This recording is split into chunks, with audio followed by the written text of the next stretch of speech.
in my opinion, than just whether he was or was not rash.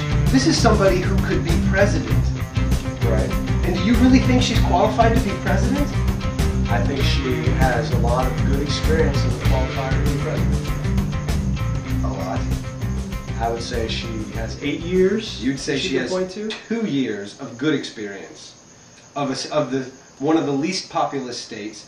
Okay, how big was the city that she was mayor of? I don't know. 9,000. Okay. 9,000 people. That's like a big school. But do you understand what that sounds like? That sounds like a person who has executive experience in a small community. And how many people come from small communities? We're talking about the President of the United States of America. You know what it shows is that somebody who comes from a small community can rise up to be president. Great. And vice president. Great. But not because of a political choice on the bottom of a ticket where they just needed your womanness and your Christianity. That, I think she also has, she has charisma.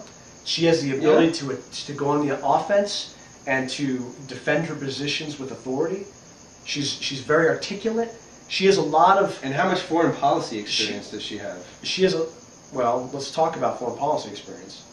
Yeah. Let's talk about Obama and his foreign policy experience. Well, we will, but let's get to Palin first, because she has literally zero foreign policy experience. She was, you know what she touts as her foreign policy experience? That she was the head of the state guard, like the National Guard in Alaska. Oh, that's good. But that's what every governor is. That's what every That's governor as much is. as Bill Clinton espoused when he ran in '92. And you know how many orders she issued to the state National Guard? Zero. How much foreign policy experience did Bill Clinton have in '92? I don't remember. What one thing did he do? Because he was governor for 8 years. I don't remember, but the point is, he won on his merits. He won because Ross Perot was in the race, and he won 19% of the popular vote. But he was nominated on his merits, let's say. Okay. Okay? We're talking about nominating and going to this point. But if somebody has zero foreign policy experience, is a successful governor from a state, and gets nominated, then why is it completely irrational or whatever to pick a governor who has executive experience and is charismatic, where there's precedent in the past for those types of governors who have little to no foreign policy experience to get elected or nominated. Man. Now let's all of a sudden, this like experience issue doesn't matter as much anymore. Now that we're talking about Palin. I think it does. I think it does matter, and I think that you know, to be completely frank, the experience is a problem for Palin. It is, just like it's a problem for Obama. Yeah, but he has a lot more. He has 4 years more. 4 years of state of like government in Washington D.C. No, he has 4 years of total government experience more. Oh, if you're counting her 8, I'm counting her 6 you're counting as a her mayor as 8, and 2 as a governor. All right. So because I would say that her experience as a mayor would be similar to his experience as a state assemblyman.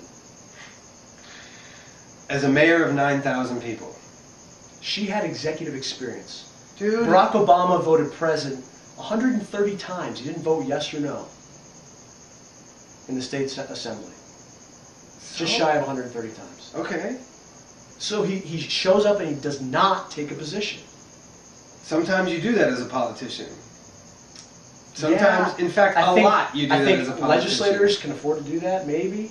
That was what it was. was. I think they owe it to their constituents to explain themselves. But as a president, you can't do that.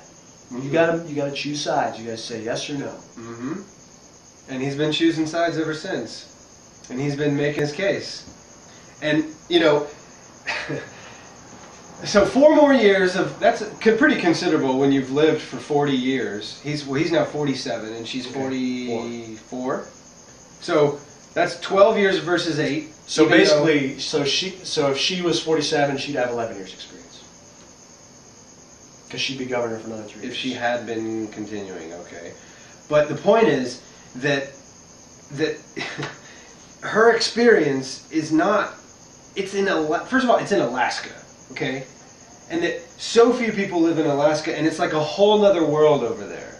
Okay, Illinois is the breadbasket of America, where everything is happening. The Midwest he's like the center of it all. Okay, this is a different type of experience.